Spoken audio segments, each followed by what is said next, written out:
आमोन जाहिल 1943 में प्लासजो के कमांडेंट नियुक्त किए गए ताकि वे थर्ड रीच की विनाश नीतियों को बिना किसी समझौते के लागू कर सकें। 2 साल तक उन्होंने सामूहिक निर्वासन का आयोजन किया, सार्वजनिक रूप से कैदियों को मौत के घाट उतारा और शिविर को हत्या और लूट का केंद्र बना दिया। वह इतना क्रूर था कि उसके अपने वरिष्ठ अधिकारी भी उसे समस्या मानते थे।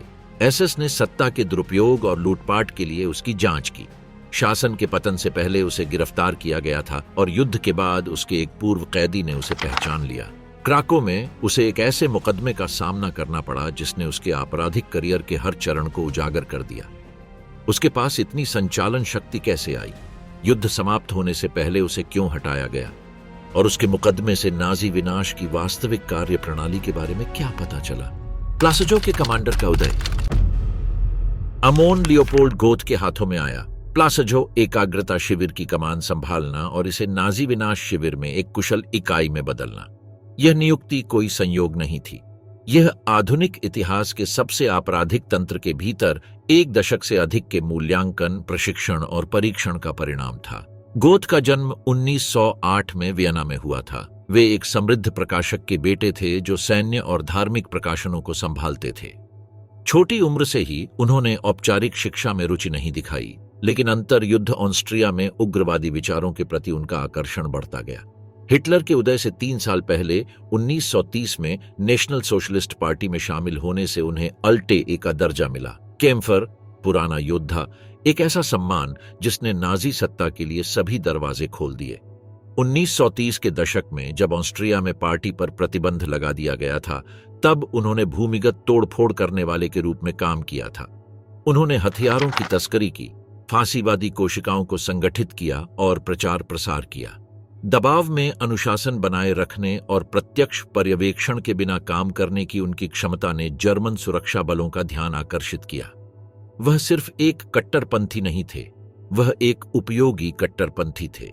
1932 में 43,673 नंबर के साथ एसएस में शामिल होने से वे हिमलर द्वारा बनाए जा रहे कुलीन वर्ग में शामिल हो गए। 1938 के एनसेक्लस के बाद वे आधिकारिक प्रतिष्ठान के हिस्से के रूप में वियना लौट आए। आवश्यक नस्लीय परीक्षण पास करने के बाद एसएस की देखरेख में शादी कर ली और धीरे धीरे रीच के सबसे गुप्त अभियानों में शामिल हो गए। युद्ध छिड़ने पर उन्हें कब्जे वाले क्षेत्रों में नागरिक आबादी के प्रबंधन में विशेषज्ञता वाली इकाइयों में नियुक्त किया गया। ऊपरी सिलेसिया में उनके अनुभव ने उन्हें प्रशासनिक दक्षता के साथ और बिना किसी कानूनी चुनौती के हजारों लोगों को निर्वासित करने के लिए नौकरशाही तंत्र सिखाया। उन्होंने सीखा कि जब एक नियमित प्रक्रिया के रूप में प्रस्तुत किया जाता है तो विनाश सबसे अच्छा काम करता है। 1942 में निर्णायक मोड़ तब आया जब उन्हें ऑडिलो के सीधे कमांड के तहत स्थानांतरित कर दिया गया। ल्यूब्लिन में ग्लोबोकनिक ने ऑपरेशन रेनहार्ड का निर्देशन किया, जो विशेष विनाश शिविरों के माध्यम से जनरल सरकार की यहूदी आबादी को खत्म करने की व्यवस्थित योजना थी। बेल्जेक, सोबिबोर और ट्रेब्लिंका। गोथ सामूहिक निर्वासन के समन्वय, पीड़ित चयन की निगरानी और औद्योगिक मृत्यु शिविरों के रसद प्रबंधन में सक्रिय रूप से शामिल थे। ग्लोबोकनिक के अधीन यह अनुभव निर्णायक था। एसएस को ऐसे कमांडरों की आवश्यकता थी जो श्रम शिविरों से एकीकृत शोषण और निपटान केंद्रों तक संक्रमण का प्रबंधन कर सकें। ब्लासजोव इसे क्राको जिले के विनाश नेटवर्क में एक रणनीतिक केंद्र के रूप में कार्य करने के लिए विस्तारित किया जा रहा था। जब आदेश आया तो इसे एसएस वर्कशाफ्ट्स वेरवॉल्टुंग शापटमट की पूरी संरचना द्वारा अनुमोदित किया गया, जो कि पूरे शिविर प्रणाली की देखरेख करने वाला विभाग था। दिया गया था पूर्ण अधिकार, आंतरिक नियम बनाना, दंड लागू करना, निर्वासन का आदेश देना, फांसी की सजा का आयोजन करना और बर्लिन के साथ संबंधों का प्रबंधन करना। एसएस हॉप्टस्ट्रमफोहरर के रूप में उनका पद मामूली लग सकता है, लेकिन शिविर के भीतर उनकी वास्तविक शक्ति निरपेक्ष होगी।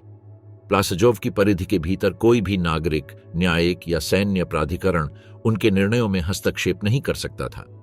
यह परिचालन स्वायत्तता प्रणाली की विशेषता थी। एक बार नियुक्त होने के बाद कमांडर स्थानीय वायसराय के रूप में कार्य करते थे, जो एसएस पदानुक्रम में केवल अपने तत्काल वरिष्ठों के प्रति उत्तरदायी होते थे। गोथ की नियुक्ति 1 दशक से भी ज्यादा समय तक चली प्रक्रिया की परिणति थी। नाजीवाद के प्रति उनके शुरुआती समर्पण से लेकर ऑपरेशन रेनहार्ड में उनके प्रशिक्षण तक हर कदम इस पल की तैयारी थी। वह कोई मनोरोगी नहीं था जिसने सिस्टम में घुसपैठ की हो। वह नाजी भर्ती मशीन का जानबूझकर बनाया गया उत्पाद था, जिसे विशेष रूप से सैन्य अनुशासन के साथ विनाश की नीतियों को निष्पादित करने की उनकी प्रदर्शित क्षमता के लिए चुना गया था। जब उन्होंने फरवरी 1943 में कमान संभाली तो वे वास्तव में सीखते सीखते प्रकार के नहीं थे।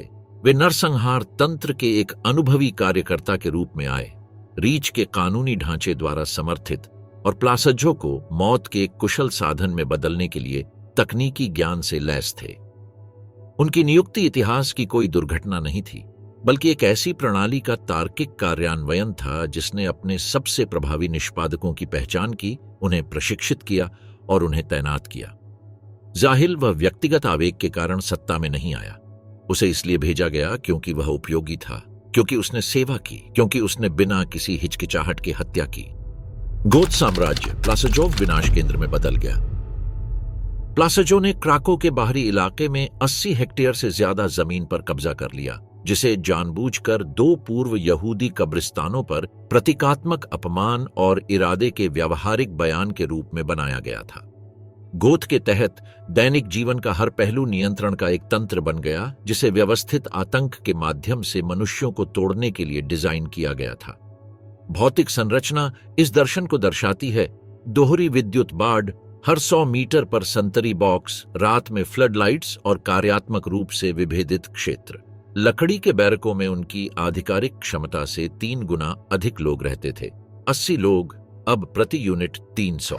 गद्दे या कंबल के बिना वे 3 स्तरीय चारपाइयों में रहते थे, जहां दूसरों को जगाए बिना हिलना असंभव था। स्वच्छता सुविधाओं में अव्यवस्थित खुले में बने सामुदायिक शौचालय शामिल थे। पीने का पानी सीमित समय के लिए उपलब्ध था। बर्फीले पानी से बने सामुदायिक शावर बुनियादी सफाई के लिए अपर्याप्त समय तक चलते थे। ये स्थितियां लापरवाही नहीं थीं। ये कैदियों को शारीरिक और मानसिक रूप से कमजोर करने की एक जानबूझकर बनाई गई नीति थी। यह कार्यक्रम 4:30 बजे एक सायरन के साथ शुरू हुआ, जो एक सामान्य गठन का संकेत देता था। यदि संख्याएं मेल नहीं खाती तो गिनती घंटों तक चल सकती थी। किसी भी विसंगति को तोड़फोड़ के रूप में माना जाता था। 5:30 बजे सुबह का राशन परोसा गया।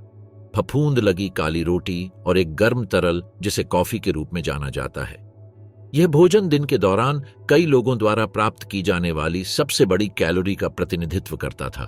कार्य दिवस शाम 6:00 बजे तक चलता था, जिसमें 30 मिनट का लंच ब्रेक होता था। पतला सूप, कभी कभी उबला हुआ आलू।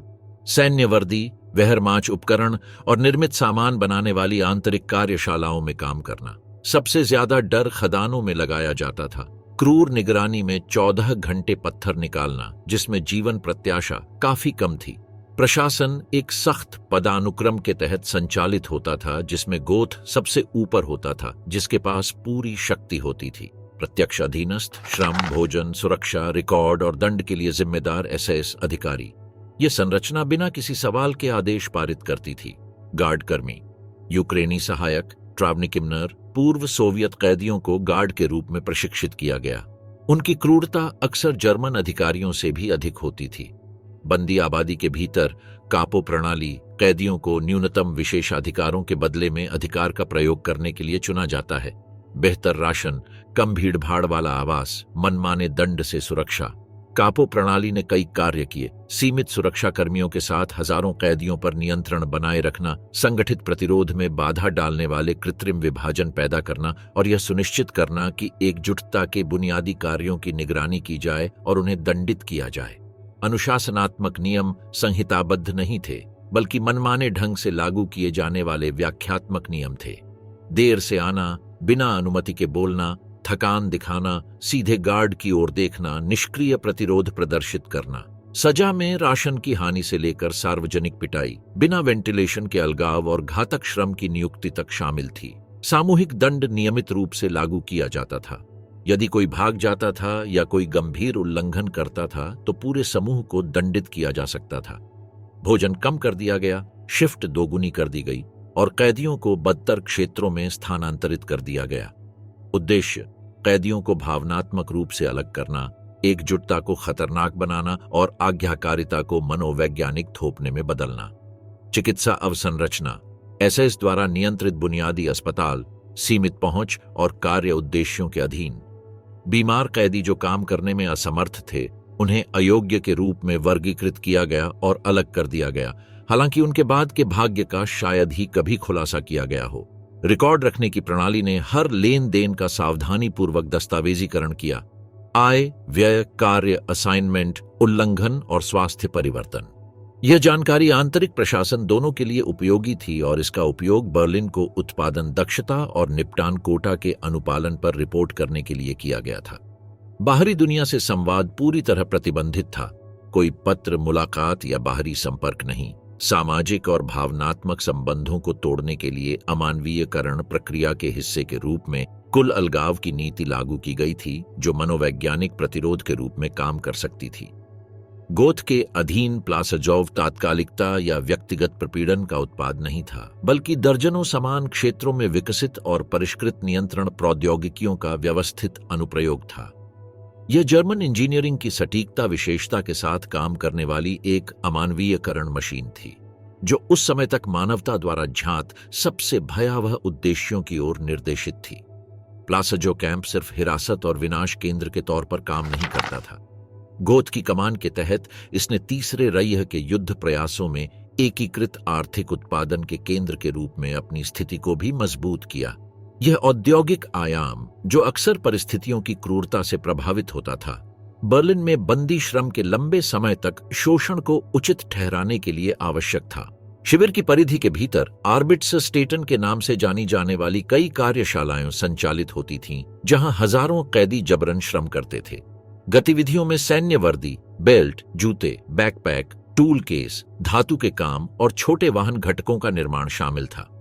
बढ़ईगीरी, सैन्य फर्नीचर की मरम्मत और आपूर्ति की पैकेजिंग भी की जाती थी। प्लासजो के साथ मिलकर काम करने वाली सबसे प्रसिद्ध कंपनियों में से एक ऑस्कर शिंडलर की ड्यूश ईमेलवेयर्न फैब्रिक थी, जो क्राकोव में लिपोवा स्ट्रीट पर स्थित थी। हालांकि बाद में शिंडलर ने अपनी फैक्ट्री को ब्रुनलिट्ज में स्थानांतरित कर दिया, लेकिन 1943 और 1944 के अधिकांश समय में उन्होंने गॉथ के प्रशासन द्वारा विनियमित शर्तों के तहत शिविर से सीधे श्रमिकों को काम पर रखा।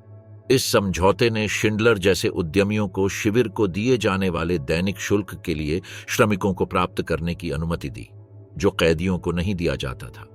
शिंडलर के अलावा कपड़ा, धातु कर्म और रसद क्षेत्रों की अन्य कंपनियों ने इस प्रणाली का लाभ उठाया। प्रत्यक्ष रखरखाव लागत के बिना श्रमिकों को प्राप्त करने के लिए एसएस के साथ समझौते किए। एसएस ने प्रत्येक कार्यकर्ता के लिए शुल्क लिया, लेकिन कैदियों को केवल न्यूनतम राशन दिया गया, जिससे उन्हें मुश्किल से जीवित रहने की अनुमति मिली। एसएस वर्टशाफ्ट्स वेयरवॉल्टुंगशाफ्टम्ट के अभिलेखागार के अनुसार यह अनुमान लगाया गया था कि प्लासजो ने हर महीने पूर्वी मोर्चे के लिए उपयोगी उत्पादों की हजारों इकाइयां बनाई, जिसने श्रम शिविरों के नेटवर्क के भीतर उनके मूल्य की गारंटी दी। औद्योगिक उत्पादन का सावधानीपूर्वक दस्तावेजीकरण किया गया। मासिक रिपोर्ट में क्षेत्रवार उत्पादित भागों की संख्या, तिमाही लक्ष्यों के अनुसार पूर्ण किए गए कार्यों का प्रतिशत और प्रत्येक कार्य समूह के प्रदर्शन का विवरण दिया गया। गोथ के प्रशासन ने इस जानकारी को चिकित्सा और दंड रिकॉर्ड के साथ क्रॉस रेफरेंस किया, यह निर्धारित करते हुए कि कौन से कैदी लाभदायक थे और जिन्हें अकुशलता या शारीरिक गिरावट के कारण समाप्त किया जाना चाहिए। ये आंकड़े शोषण और विनाश के बीच संतुलन बनाए रखने के लिए काम करते थे। यदि कोई कैदी अब उत्पादक मापदंडों के अनुसार काम नहीं करता है, तो उसे अनब्रूचबार बेकार के रूप में पुनर्वर्गीकृत किया जा सकता है और दंडात्मक श्रम, खदानों या सीधे उन्मूलन प्रक्रियाओं में स्थानांतरित किया जा सकता है। तर्क सरल था। श्रम एक संसाधन था जिसे प्रबंधित, अनुकूलित और प्रतिस्थापित किया जाना था जब यह कार्यात्मक होना बंद हो गया। एसएस प्रशासन के आंतरिक दस्तावेजों में निष्पादन या थकावट से होने वाली मौतों की संख्या के लिए समायोजित उत्पादकता संकेतकों का उल्लेख है। दूसरे शब्दों में, लक्ष्य मृत्यु या प्रतिस्थापन से पहले प्रत्येक कार्यकर्ता के उत्पादन को अधिकतम करना था। यह अभ्यास शिविरों के समग्र आर्थिक मॉडल का हिस्सा था, जिसमें प्रत्येक कैदी के जीवन काल की गणना हफ्तों या महीनों में की जाती थी। इस प्रणाली के लिए व्यक्तिगत पहल की आवश्यकता नहीं थी। इसे WVHA निर्देशों जैसे दस्तावेजों में औपचारिक रूप दिया गया था, जिसने सामान्य सरकारी शिविरों में दास श्रम का आकलन करने के लिए प्रोटोकॉल स्थापित किए थे। प्लासजो रेलवे मार्गों के निकट होने, साझेदार कंपनियों की उपस्थिति और स्थायी कार्यबल को समायोजित करने की क्षमता के कारण पायलट मामलों में से एक था। शोषण का यह मॉडल छिपा नहीं था। ऑपरेशनल रिपोर्ट नियमित रूप से बर्लिन भेजी जाती थी, जहां डेटा को प्रत्येक कमांडर के प्रदर्शन मूल्यांकन में शामिल किया जाता था। गौत के मामले में औद्योगिक उत्पादकता में अच्छे परिणाम उन कारकों में से एक थे जिन्होंने भ्रष्टाचार और लूट के बढ़ते आरोपों के बावजूद उनके कार्यकाल को लंबा कर दिया। प्लासजो का आर्थिक आयाम दमन के केंद्र के रूप में इसकी भूमिका का खंडन नहीं करता था, बल्कि इसे पूरक बनाता था। यह एक ऐसा शिविर था जहां मृत्यु और उत्पादन एक ही व्यवस्था के दो पक्षों के रूप में सह अस्तित्व में थे और जहां प्रत्येक कैदी एक साथ श्रम शक्ति और उन्मूलन का लक्ष्य था। दमन और अर्थशास्त्र का यह एकीकरण बताता है कि प्लासजो जैसे शिविर नाजी तंत्र के लिए इतने मूल्यवान क्यों थे। उन्होंने एक ही परिचालन पैकेज में रसद, औद्योगिक और जनसांख्यिकीय लाभ प्रदान किए। सब कुछ नियंत्रण में था। सब कुछ टूटने, दबने और गायब होने के लिए डिजाइन किया गया था। असीमित निष्पादन, क्षेत्र में भय का कानून। प्लासजो ने क्राको के बाहरी इलाके में 80 हेक्टेयर से ज्यादा जमीन पर कब्जा कर लिया, जिसे जानबूझकर 2 पूर्व यहूदी कब्रिस्तानों पर प्रतीकात्मक अपमान और इरादे के व्यावहारिक बयान के रूप में बनाया गया था। गोथ के तहत दैनिक जीवन का हर पहलू नियंत्रण का एक तंत्र बन गया, जिसे व्यवस्थित आतंक के माध्यम से मनुष्यों को तोड़ने के लिए डिजाइन किया गया था। भौतिक संरचना इस दर्शन को दर्शाती है। दोहरी विद्युत बाड़, हर 100 मीटर पर संतरी बॉक्स, रात में फ्लड लाइट्स और कार्यात्मक रूप से विभेदित क्षेत्र। लकड़ी के बैरकों में उनकी आधिकारिक क्षमता से 3 गुना अधिक लोग रहते थे। 80 लोग, अब प्रति यूनिट 300। गद्दे या कंबल के बिना वे 3 स्तरीय चारपाइयों में रहते थे, जहां दूसरों को जगाए बिना हिलना असंभव था। स्वच्छता सुविधाओं में अव्यवस्थित खुले में बने सामुदायिक शौचालय शामिल थे। पीने का पानी सीमित समय के लिए उपलब्ध था। बर्फीले पानी से बने सामुदायिक शावर बुनियादी सफाई के लिए अपर्याप्त समय तक चलते थे। ये स्थितियां लापरवाही नहीं थीं। ये कैदियों को शारीरिक और मानसिक रूप से कमजोर करने की एक जानबूझकर बनाई गई नीति थी। यह कार्यक्रम 4:30 बजे एक सायरन के साथ शुरू हुआ, जो एक सामान्य गठन का संकेत देता था। यदि संख्याएं मेल नहीं खाती तो गिनती घंटों तक चल सकती थी। किसी भी विसंगति को तोड़फोड़ के रूप में माना जाता था। 5:30 बजे सुबह का राशन परोसा गया। फफूंद लगी काली रोटी और एक गर्म तरल जिसे कॉफी के रूप में जाना जाता है। यह भोजन दिन के दौरान कई लोगों द्वारा प्राप्त की जाने वाली सबसे बड़ी कैलोरी का प्रतिनिधित्व करता था। कार्य दिवस शाम 6:00 बजे तक चलता था, जिसमें 30 मिनट का लंच ब्रेक होता था। पतला सूप, कभी कभी उबला हुआ आलू।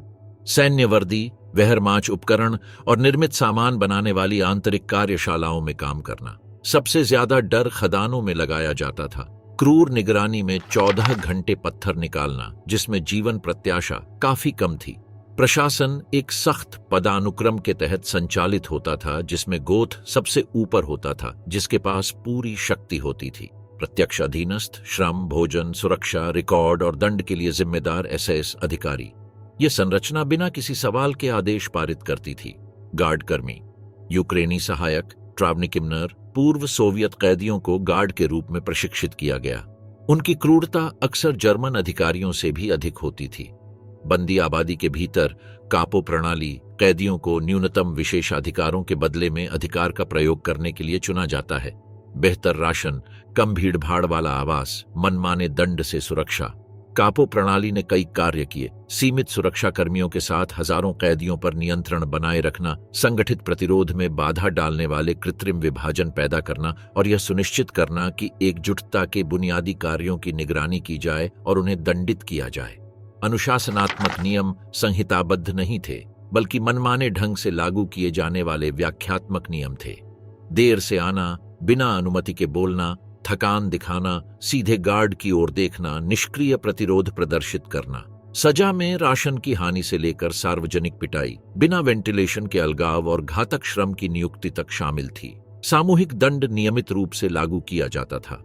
यदि कोई भाग जाता था या कोई गंभीर उल्लंघन करता था तो पूरे समूह को दंडित किया जा सकता था।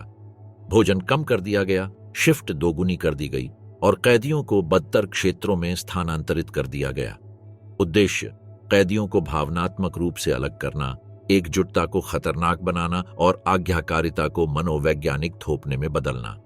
चिकित्सा अवसंरचना, एसएस द्वारा नियंत्रित बुनियादी अस्पताल, सीमित पहुंच और कार्य उद्देश्यों के अधीन।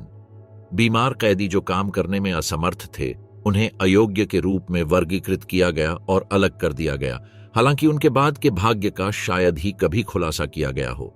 रिकॉर्ड रखने की प्रणाली ने हर लेन देन का सावधानीपूर्वक दस्तावेजीकरण किया। आय, व्यय, कार्य, असाइनमेंट, उल्लंघन और स्वास्थ्य परिवर्तन। यह जानकारी आंतरिक प्रशासन दोनों के लिए उपयोगी थी और इसका उपयोग बर्लिन को उत्पादन दक्षता और निपटान कोटा के अनुपालन पर रिपोर्ट करने के लिए किया गया था। बाहरी दुनिया से संवाद पूरी तरह प्रतिबंधित था। कोई पत्र, मुलाकात या बाहरी संपर्क नहीं। सामाजिक और भावनात्मक संबंधों को तोड़ने के लिए अमानवीयकरण प्रक्रिया के हिस्से के रूप में कुल अलगाव की नीति लागू की गई थी, जो मनोवैज्ञानिक प्रतिरोध के रूप में काम कर सकती थी। गोथ के अधीन प्लासजोव तात्कालिकता या व्यक्तिगत प्रपीड़न का उत्पाद नहीं था, बल्कि दर्जनों समान क्षेत्रों में विकसित और परिष्कृत नियंत्रण प्रौद्योगिकियों का व्यवस्थित अनुप्रयोग था। यह जर्मन इंजीनियरिंग की सटीकता विशेषता के साथ काम करने वाली एक अमानवीयकरण मशीन थी, जो उस समय तक मानवता द्वारा ज्ञात सबसे भयावह उद्देश्यों की ओर निर्देशित थी। प्लासजो कैंप सिर्फ हिरासत और विनाश केंद्र के तौर पर काम नहीं करता था। गोथ की कमान के तहत इसने तीसरे रय्य के युद्ध प्रयासों में एकीकृत आर्थिक उत्पादन के केंद्र के रूप में अपनी स्थिति को भी मजबूत किया। यह औद्योगिक आयाम, जो अक्सर परिस्थितियों की क्रूरता से प्रभावित होता था, बर्लिन में बंदी श्रम के लंबे समय तक शोषण को उचित ठहराने के लिए आवश्यक था। प्लासजो में लागू की गई निष्पादन प्रणाली केवल वैचारिक निर्देशों या कमांड के स्वतः स्फूर्त निर्णयों का जवाब नहीं देती थी। यह एक अत्यधिक औपचारिक प्रशासनिक संरचना के भीतर संचालित होती थी, जिसे दस्तावेजी सटीकता के साथ उन्मूलन के प्रत्येक मामले को रिकॉर्ड करने, तुलना करने और रिपोर्ट करने के लिए डिजाइन किया गया था। इस व्यवस्थापन के लिए जिम्मेदार कार्यालय एसेस विर्टशाफ्ट्स वेरवॉल्टुंगशाफ्टम्ट WHA था, विशेष रूप से इसका एम्स ग्रुप डी, जो एकाग्रता शिविरों का प्रभारी था।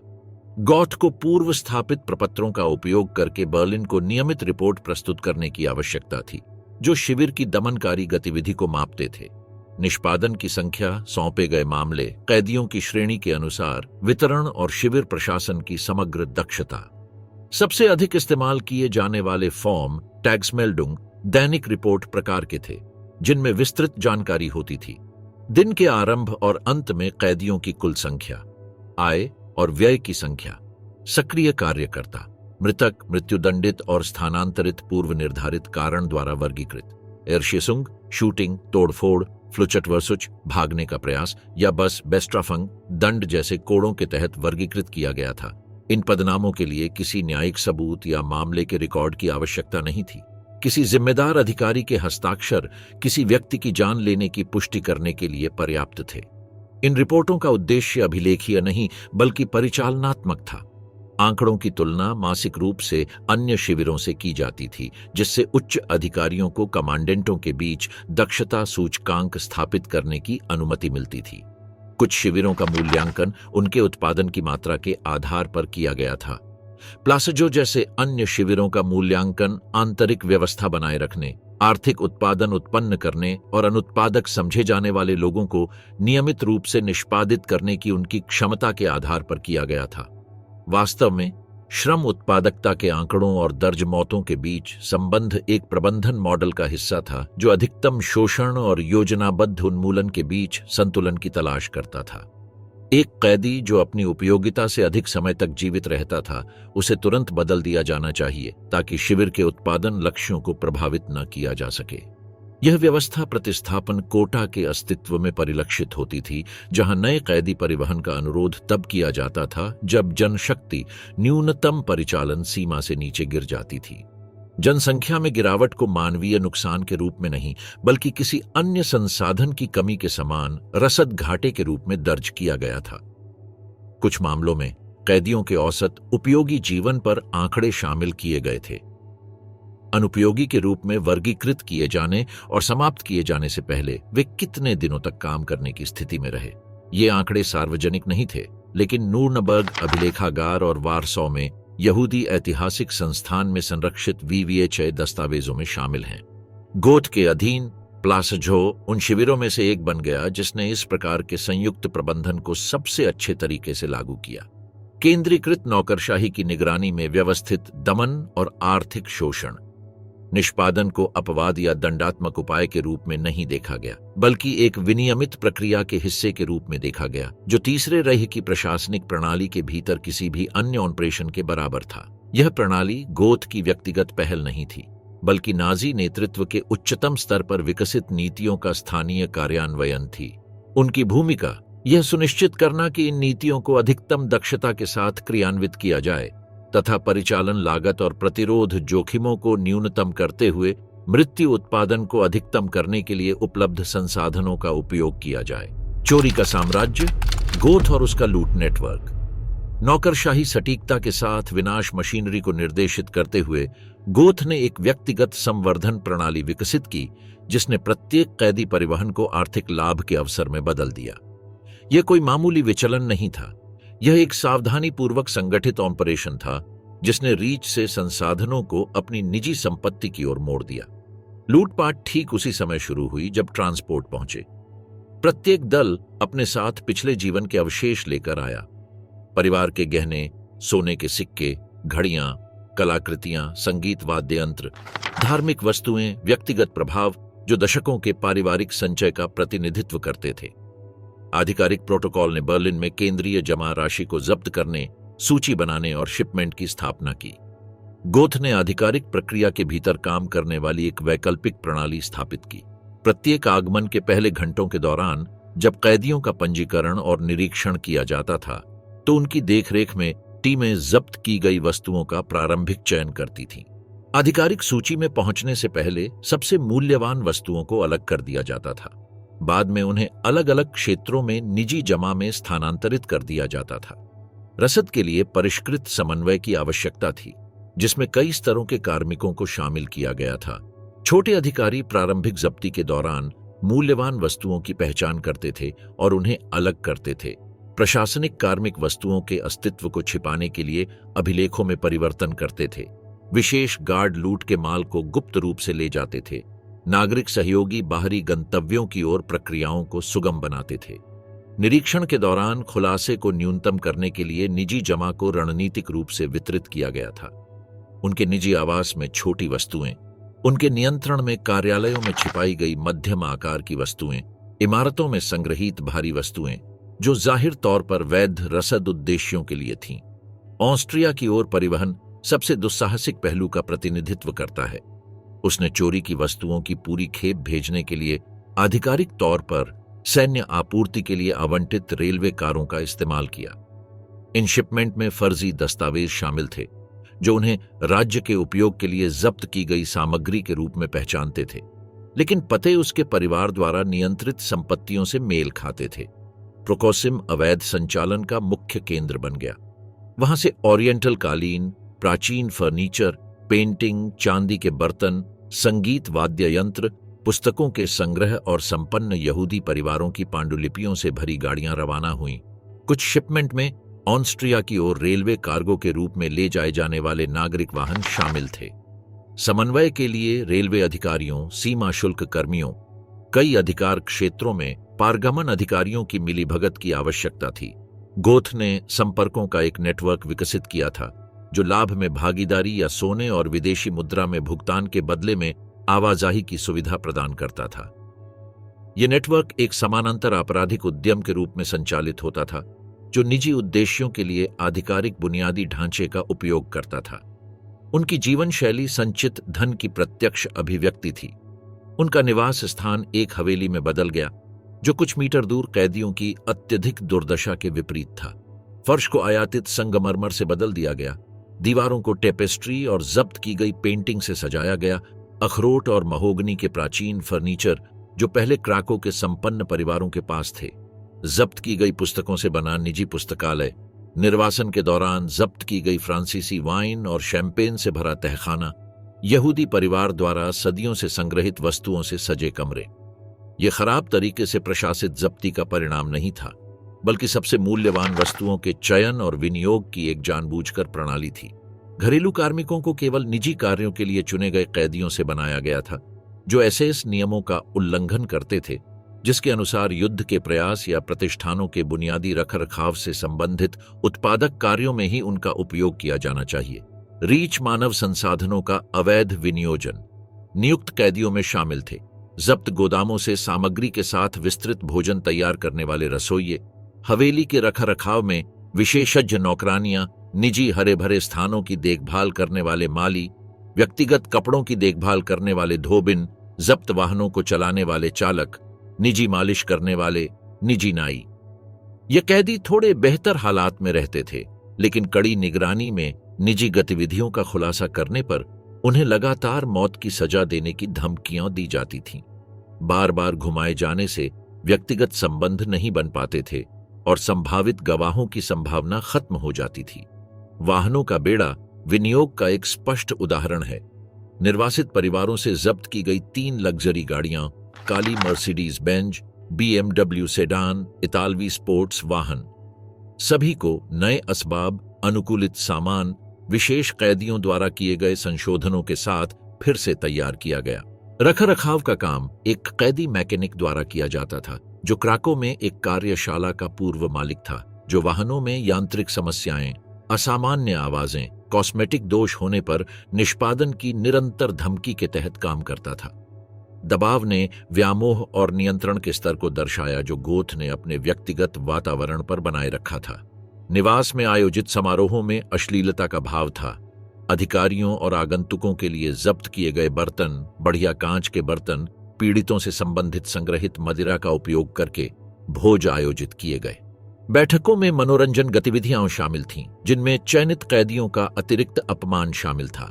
भोजन कैदियों को खिलाने के लिए बनाई गई सामग्री से बनाया गया था। प्रत्येक विस्तृत रात्रिभोज दर्जनों कुपोषित लोगों के लिए पोषण से वंचित होने का प्रतिनिधित्व करता था। इस विकृत पुनर्वितरण ने उन नियमों का उल्लंघन किया जिसके अनुसार आपूर्ति का उपयोग केवल आधिकारिक उद्देश्यों के लिए किया जाना चाहिए। आधिकारिक खोज अगस्त 1944 में शुरू हुई, जब ऑस्ट्रिया जाने वाली एक कार को ओपावा में रोका गया। इसमें ऐसी वस्तुएं शामिल थीं जो आधिकारिक श्रेणी के अनुरूप नहीं थीं। पारिवारिक चिन्हों वाले मीसेन पोर्सिलन, स्विस घड़ियां, व्यक्तिगत उत्कीर्णन वाले गहने, निर्वासित परिवारों से संबंधित संपत्तियों के नोटरी दस्तावेज। जांच में कम से कम 3 अतिरिक्त अवरोधित शिपमेंट का पता चला। सभी में गोद से सीधे जुड़ी समान सामग्री थी। एक शिपमेंट विशेष रूप से वियना में उनकी पत्नी के नाम से पंजीकृत पते पर भेजी गई थी। कुल मूल्य कई मिलियन रीच मार्क्स होने का अनुमान लगाया गया था, जो सैकड़ों जर्मन श्रमिकों के वार्षिक वेतन के बराबर है। यह वैध बचत का परिणाम नहीं था, बल्कि होलोकॉस्ट पीड़ितों के सामान की व्यवस्थित लूट का प्रत्यक्ष उत्पाद था। विशेष न्यायाधीश जॉर्ज कोनराड मोर्गन ने भ्रष्टाचार और अवैध विनियोग का मामला विकसित किया। मोर्गन ने एकाग्रता शिविरों में गबन की जांच की, क्योंकि इन गतिविधियों ने उन नीतियों का उल्लंघन किया था जो यह स्थापित करती थीं कि निर्वासन से मिलने वाले लाभ को रीच के खजाने में भेजा जाना चाहिए। जांच में न केवल लूट के पैमाने का दस्तावेजीकरण किया गया, बल्कि मिलीभगत के एक नेटवर्क का भी पता चला। कई छोटे अधिकारी सक्रिय भागीदार थे। अन्य लोग भागीदारी के बदले में कवर अप प्रदान करते थे। यह नेटवर्क शिविर से परे फैला हुआ था, जिसमें नागरिक अधिकारी, रेलवे कर्मचारी, कई शहरों में वाणिज्यिक बिचौलिए शामिल थे। एसएस केंद्रीय जांच कार्यालयों के सीधे आदेश के तहत गेस्टापो एजेंटों द्वारा 13 सितंबर 1944 को गिरफ्तारी की गई। अपने निवास में हिरासत में लिया गया, चोरी की वस्तुओं से घिरा हुआ जो भौतिक साक्ष्य थे। उनका पतन न केवल एक व्यक्तिगत आपराधिक कैरियर के अंत का प्रतिनिधित्व करता है, बल्कि उस प्रणाली में निहित विरोधाभासों का खुलासा करता है जो पीड़ितों की कीमत पर व्यक्तिगत समृद्धि की अनुमति देते हुए रीच के लिए बलिदान को बढ़ावा देता है। बिना किसी निशान के खत्म करना। उसके आदेश के तहत यहूदी बस्ती की सफाई। गोथ का आपराधिक प्रभाव प्लासजो से कहीं आगे तक फैला हुआ था। ऑपरेशन रेनहार्ड के एक अधिकारी के रूप में जनरल सरकार के कई इलाकों में पूरे यहूदी समुदायों के व्यवस्थित परिसमापन की सीधी जिम्मेदारी उनके पास थी। उनके बाहरी ऑपरेशनों ने विनाश मशीनरी के एक मोबाइल घटक का गठन किया, जो शहरी केंद्रों में संगठनात्मक सटीकता लाता था, जहां सैकड़ों हजारों लोग अपने अंतिम दिन जी रहे थे। क्राको से 70 किलोमीटर पूर्व में स्थित 50,000 निवासियों वाला शहर टार्नोव इस क्षेत्र के सबसे पुराने यहूदी समुदायों में से एक था। 500 वर्षों के दौरान यहूदी परिवारों ने आर्थिक और सांस्कृतिक विकास में योगदान दिया था। व्यवसायों, शैक्षिक संस्थानों, सभा स्थलों की स्थापना की, पूरे पूर्वी यूरोप में वाणिज्यिक नेटवर्क का विस्तार किया। 1939 में वे कुल आबादी का लगभग आधा हिस्सा थे। इस ऐतिहासिक समुदाय का विनाश पीड़ितों में परिवर्तन प्रतिबंधात्मक उपायों, संपत्ति जब्ती, जबरन एकाग्रता के साथ धीरे धीरे शुरू हुआ। प्रत्यक्ष उन्मूलन चरण जून 1942 में शुरू हुआ, जब गोथ को ऑपरेशन रेनहार्ड विनाश केंद्रों की ओर बड़े पैमाने पर निर्वासन का समन्वय करने के लिए विशिष्ट आदेश मिले। परिसमापन चरणों में विकसित हुआ, जिसमें रेलवे निर्वासन के साथ स्थानीय निष्पादन भी शामिल थे। 11 और 12 जून 1942 के दौरान गोथ ने लगभग 13,500 लोगों के चयन और निर्वासन की निगरानी की, जिन्हें सीधे बेलजक भेजा गया।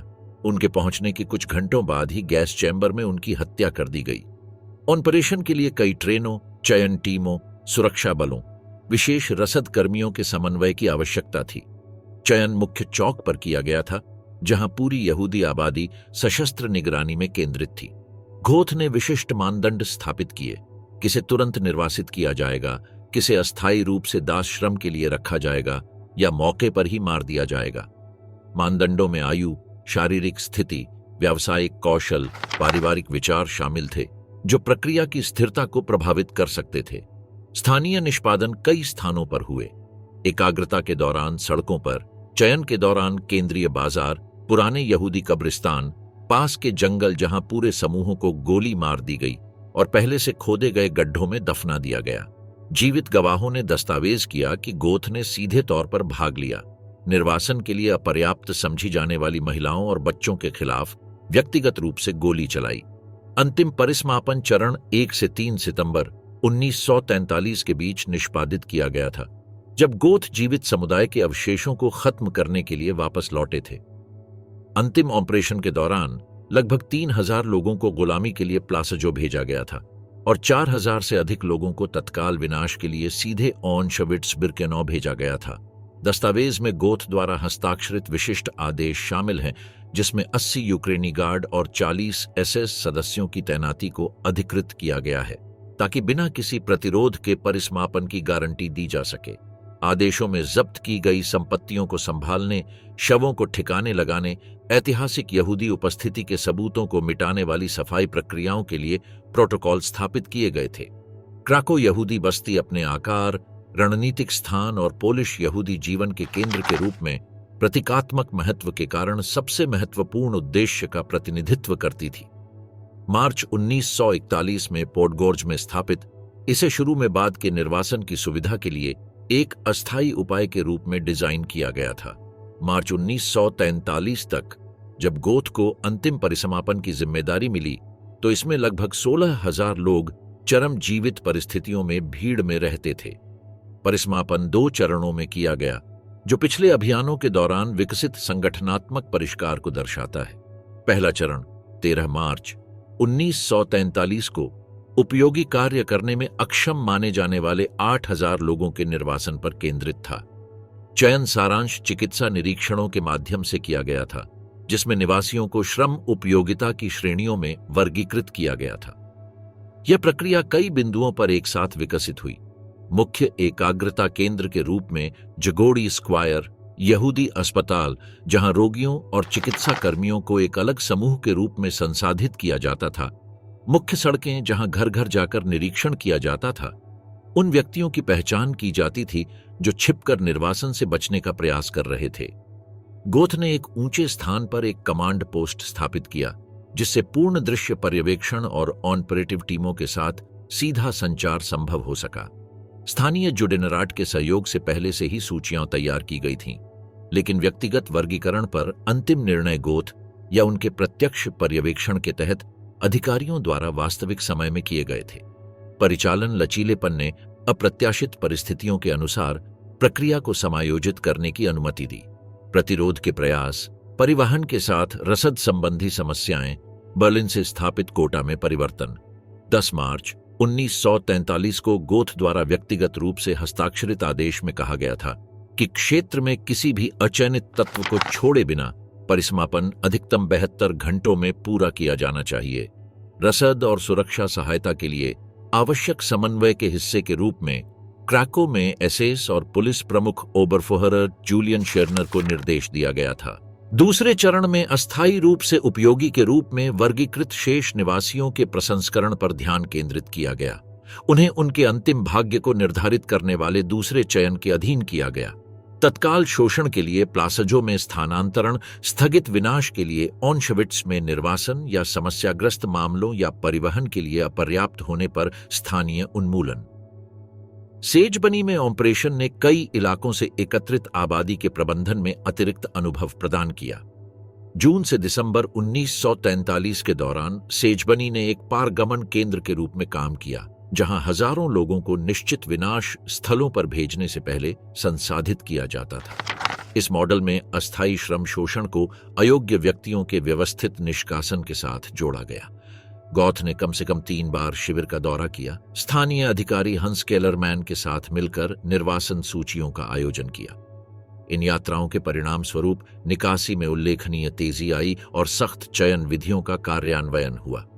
5 अगस्त 1943 को गोथ द्वारा हस्ताक्षरित संचार ने स्थापित किया कि निकासी दक्षता जुड़ेनराट के साथ परामर्श को समाप्त करने पर निर्भर करेगी, जिसमें निर्दिष्ट किया गया था कि देरी को तोड़फोड़ के रूप में माना जाएगा, जिसके लिए तत्काल निष्पादन द्वारा दंडनीय होगा। निर्देश के परिणाम स्वरूप 5000 से अधिक लोगों का त्वरित निर्वासन हुआ, जिनमें कम से कम 1200 लोगों को अयोग्य घोषित किया गया और सीधे विनाश के लिए भेज दिया गया। रेलवे रिकॉर्ड में गॉथ की देखरेख में जस्लो स्टेशन से ऑन्शविट्स बिर्केनौ के लिए आयोजित विशिष्ट परिवहन का विवरण है। विशिष्ट तिथियों पर परिवहन 12 अगस्त, 7 सितंबर, 3 नवंबर 1943 प्रति ट्रेन 800 से 1500 लोगों के बीच मानव माल का परिवहन किया गया। गोथ की परिचालन भूमिका एक विशाल रसद नेटवर्क के माध्यम से विस्तारित हुई, जिसने सावधानी पूर्वक नियोजित रेलवे लाइनों के माध्यम से बड़े पैमाने पर निर्वासन को व्यक्त किया। 1942 और 1944 के बीच कम से कम 45 पुष्ट ट्रेनें क्राको जिले में स्थित स्टेशनों से बेल्जिक, सोबिबोर, माजदानेक और ऑन्शविट्स बिर्केनौ जैसे विनाश केंद्रों की ओर रवाना हुईं। उनमें से कई उनकी प्रत्यक्ष या अप्रत्यक्ष निगरानी में थीं।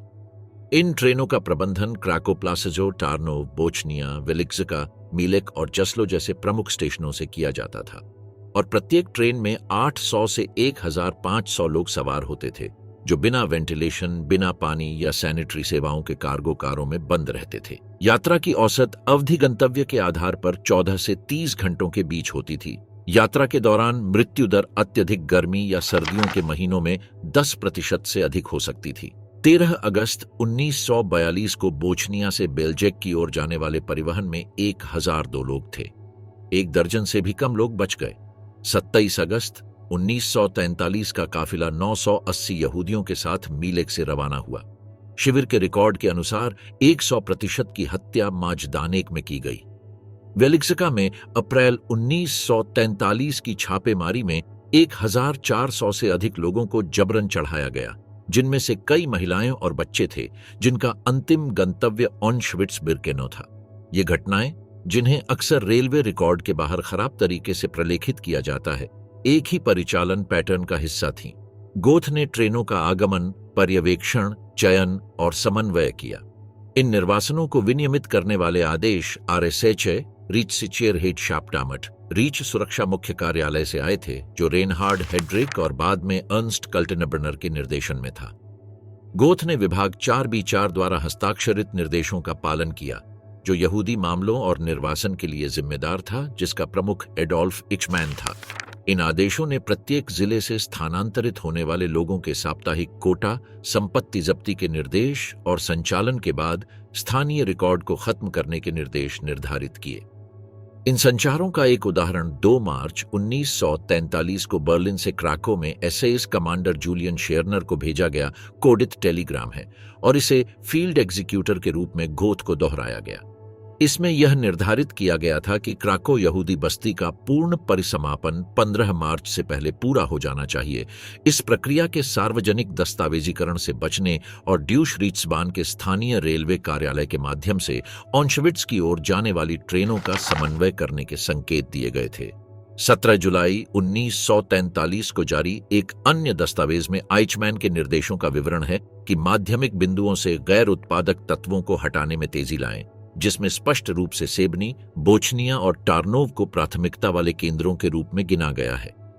गोथ ने न केवल उन आदेशों का पालन किया, बल्कि कई बार जमीन पर संचालन को समायोजित किया।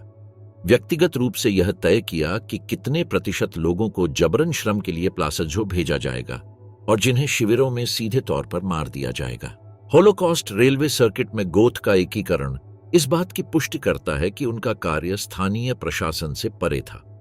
उन्होंने प्रत्येक ऑपरेशन का समन्वय, चयन और सैन्य सटीकता के साथ निष्पादन किया, जिसमें शेड्यूल, रसद, कारों की संख्या, आवश्यक कर्मियों और सहनीय त्रुटि मार्जिन का सटीक ज्ञान था। उनकी यात्रा करने वाली भूमिका, एक ही पद्धति के साथ कई इलाकों में काम करना, उन्हें कब्जे वाले दक्षिणी पोलैंड के क्षेत्र में विनाश के कार्यात्मक यांत्रिकी को समझने के लिए महत्वपूर्ण व्यक्तियों में से एक बनाता है। गोथ और जनरल गवर्नमेंट के अन्य अधिकारियों द्वारा आयोजित निर्वासन को जर्मन परिशुद्धता के साथ डिजाइन की गई तकनीकी प्रणाली के भीतर तैयार किया गया था। होलोकॉस्ट के सबसे कम दिखाई देने वाले पहलुओं में से एक यह है कि औद्योगिक पैमाने पर आबादी को खत्म करने की लागत की गणना, कार्यक्रम और हिसाब किताब कैसे किया गया। ड्यूशरीट्सबान राज्य रेलवे कंपनी कैदियों को विनाश शिविरों में ले जाने के लिए नियमित किराया लेती थी। औसत किराया प्रति वयस्क प्रति किलोमीटर 4 पेफेनिक था और 10 साल से कम उम्र के बच्चों के लिए आधा था। यह लागत एसएस या स्थानीय अधिकारियों द्वारा वहन की जाती थी, जो परिवहन के स्रोत पर निर्भर करता था। औसतन एक व्यक्ति को क्राको से ऑशविट्ज ले जाने में राज्य को लगभग 2.5 मार्क का खर्च आता था, जो एक जर्मन कर्मचारी के दैनिक वेतन के बराबर है। प्रत्येक ट्रेन को एडोल्फ हिचमैन की अध्यक्षता वाले आरएसएचए के विभाग 4B4 के केंद्रीय कार्यालय द्वारा अधिकृत किया जाना था। सैन्य यातायात में बाधा न डालने के लिए शेड्यूल को सावधानी पूर्वक समायोजित किया गया था। शेड्यूल को सप्ताह पहले ही मंजूरी दे दी गई थी और आवंटित डिब्बों की संख्या, रेलवे की उपलब्धता और बर्लिन से निर्धारित साप्ताहिक निर्वासन कोटा दोनों पर निर्भर करती थी। एक बार जब ट्रेनें शिविरों में पहुंच गईं, तो उन्मूलन प्रक्रिया एक पूर्व स्थापित अनुक्रम का पालन करती थी। वीवीएचए और इंस्पेक्टरेट डेयर कॉन्सेंट्रेशंसलेगर के दस्तावेज एक व्यवस्थित परिचालन संरचना का वर्णन करते हैं। आगमन पर लोगों को उतारा गया और तत्काल चयन के अधीन किया गया, जिसमें उन लोगों को अलग किया गया जिन्हें जबरन श्रम के लिए इस्तेमाल किया जाएगा और जिन्हें सीधे मार दिया जाएगा। दूसरे चरण में सामान जब्त कर लिया गया, लेबल किया गया और मूल्य के आधार पर वर्गीकृत किया गया, जिसमें कीमती धातुओं, घड़ियों, दस्तावेजों और विदेशी मुद्रा को रीट्सबैंक में भेजने में प्राथमिकता दी गई। निष्पादन के लिए चुने गए लोगों को तब तक प्रतीक्षा क्षेत्रों में रखा गया जब तक कि उन्मूलन सुविधाएं सक्षम नहीं हो गईं। न्यूनतम अवधि और अधिकतम क्षमता के लिए अनुकूलित चक्रों में निष्पादन किए गए और शवों को भस्म करने से पहले दंत, सोना, बाल और अन्य पुण्य प्रयोज्य सामग्रियों को निकालने के लिए तुरंत उपचारित किया गया। प्रत्येक चरण को बिना नाम के केवल कार्यात्मक डेटा के साथ क्रमांकित रूपों के माध्यम से प्रलेखित किया गया था। एसएस ने आंतरिक तालिकाएं भी विकसित कीं, जो प्रत्येक शिविर में प्रतिदिन विनाश क्षमता को दर्शाती थीं, जिसमें परिचालन लक्ष्य मौसम के अनुसार समायोजित किए गए थे। उदाहरण के लिए ऑशविट्ज में 1943 में संयुक्त दैनिक क्षमता 5000 लोगों से अधिक थी। प्लाजोव जैसे अधीनस्थ शिविरों को उस प्रवाह की आपूर्ति करनी थी। गोथ का कार्य न केवल निर्वासन को व्यवस्थित करना था, बल्कि मृत्यु की रसद प्रक्रिया की निरंतरता को बनाए रखना था। इस ऑपरेशन मॉडल में लागत और शेड्यूल पर पूर्ण नियंत्रण की आवश्यकता थी। प्रति परिवहन किए गए व्यक्ति की कीमत से लेकर कैदियों की उपयोगी जीवन अवधि के बारे में गणना तक, प्रत्येक चर को नरसंहार दक्षता श्रृंखला के हिस्से के रूप में प्रबंधित किया गया था। गोथ उस श्रृंखला में एक सक्रिय हिस्सा था। आदेशों को निष्पादित करना, आंकड़ों को समायोजित करना, समय का अनुकूलन करना और परिणामों की रिपोर्ट करना। इस संरचना के भीतर पीड़ितों को मनुष्य नहीं माना जाता था। वे सांख्यिकीय रूप से उनके पकड़े जाने से लेकर उनके शारीरिक उन्मूलन तक प्रशासित इकाइयां थीं। अंतिम निर्णय, क्राको बनाम कसाई। गोथ का पतन उसी व्यवस्था में शुरू हुआ जिसने उसे ऊपर उठाया था। 1944 के मध्य तक, जबकि नाजी मशीनरी मित्र देशों के सैन्य दबाव में लड़खड़ा रही थी।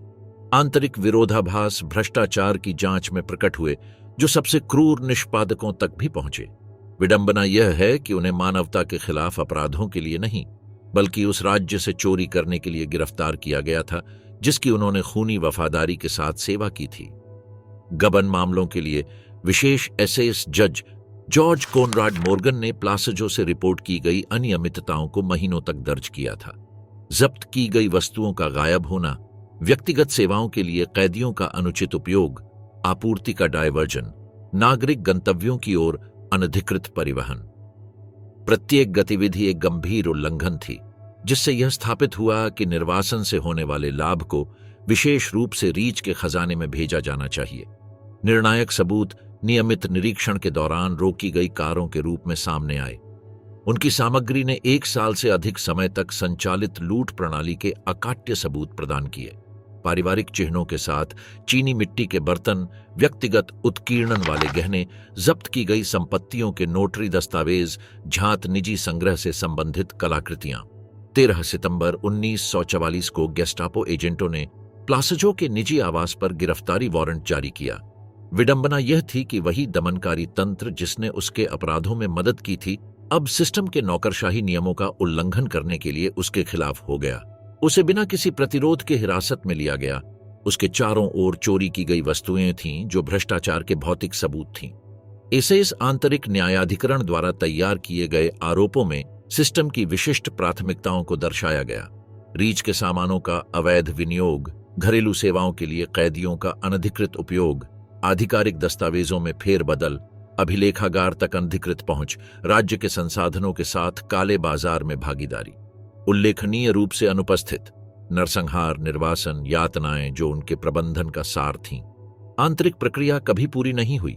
पिछले महीनों में तीसरे रईह के प्रशासनिक पतन ने जटिल मामलों के लिए नौकरशाही की दिनचर्या को बनाए रखना असंभव बना दिया।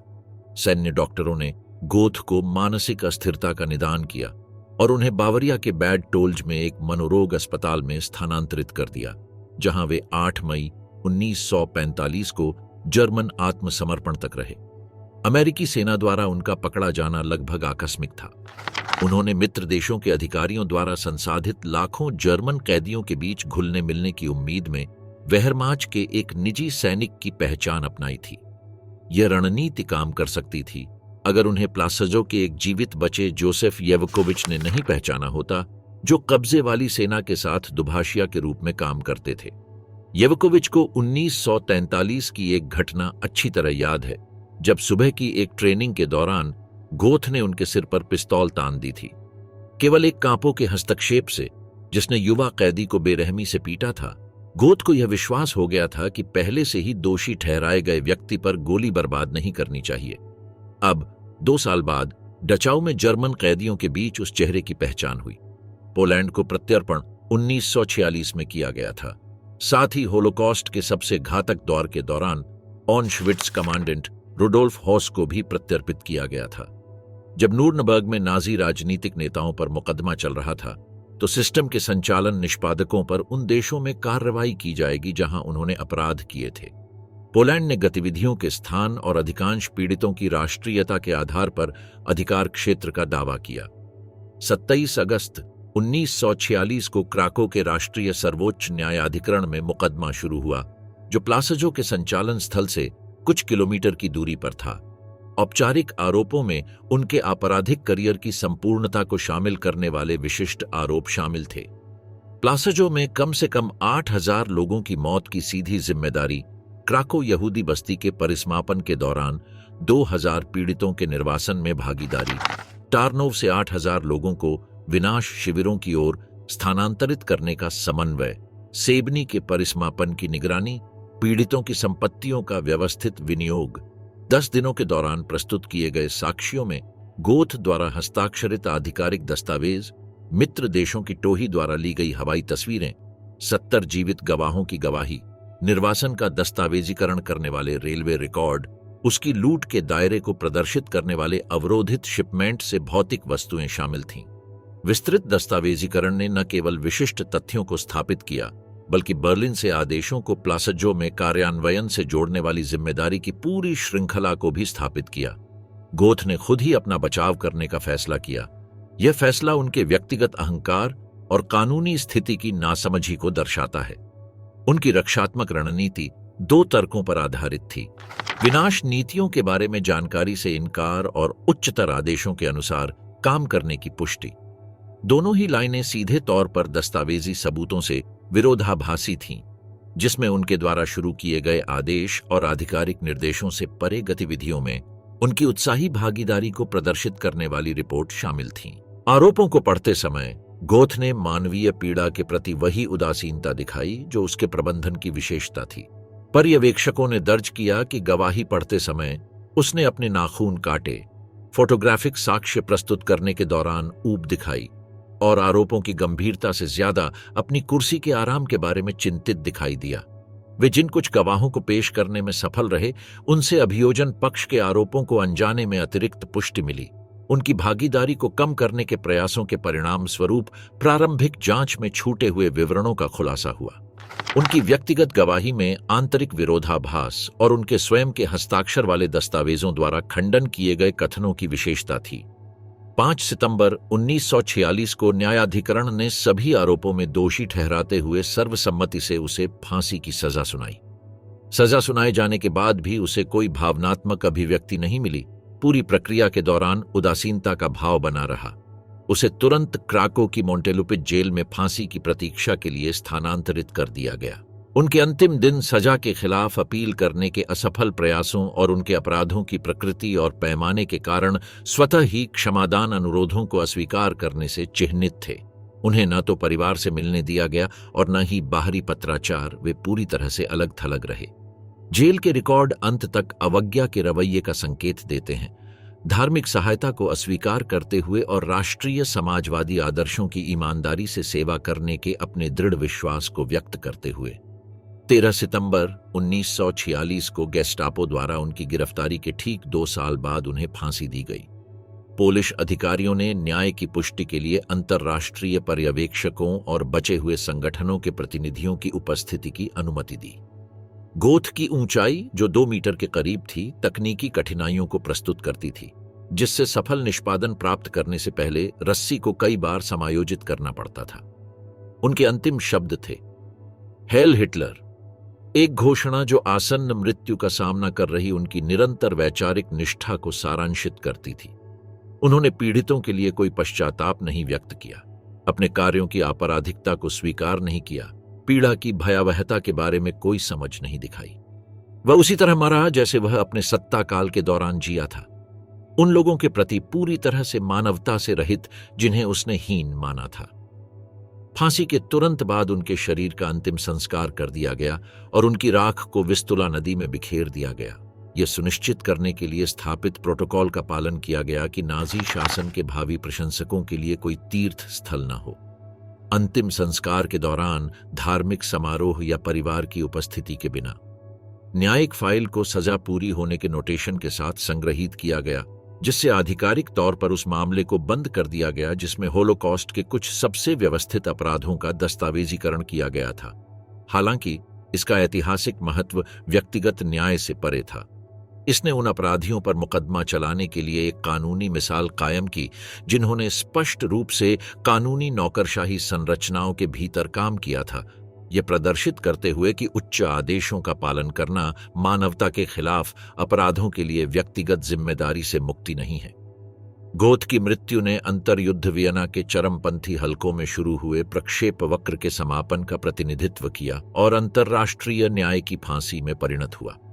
उनके मामले ने दर्शाया कि कैसे सामान्य व्यक्तियों को अधिनायकवादी विचारधाराओं द्वारा नरसंहार नीतियों के कुशल निष्पादकों में बदल दिया जा सकता है और कैसे आधुनिक नौकरशाही प्रणालियों को मानव इतिहास में सबसे भयावह उद्देश्यों की पूर्ति के लिए विकृत किया जा सकता है।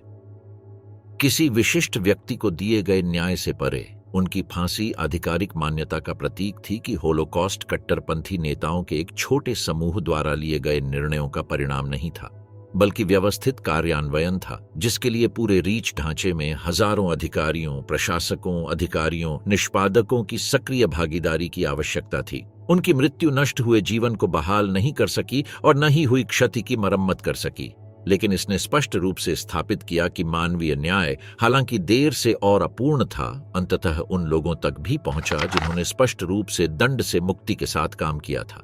उनके मामले के अभिलेख, जो कई ऐतिहासिक संस्थानों में संरक्षित हैं, मानवीय क्षमता के पूर्णतः बुरे होने और न्याय की निरंतर खोज दोनों के दस्तावेजी साक्ष्य के रूप में काम करना जारी रखते हैं। जांच और परीक्षण के दौरान एकत्र किए गए फोटोग्राफ, गवाही, आधिकारिक दस्तावेज, भौतिक साक्ष्य उन विशिष्ट तंत्रों की ओर एक अनूठी खिड़की प्रदान करते हैं जिनके माध्यम से होलोकॉस्ट को परिचालन स्तर पर लागू किया गया था।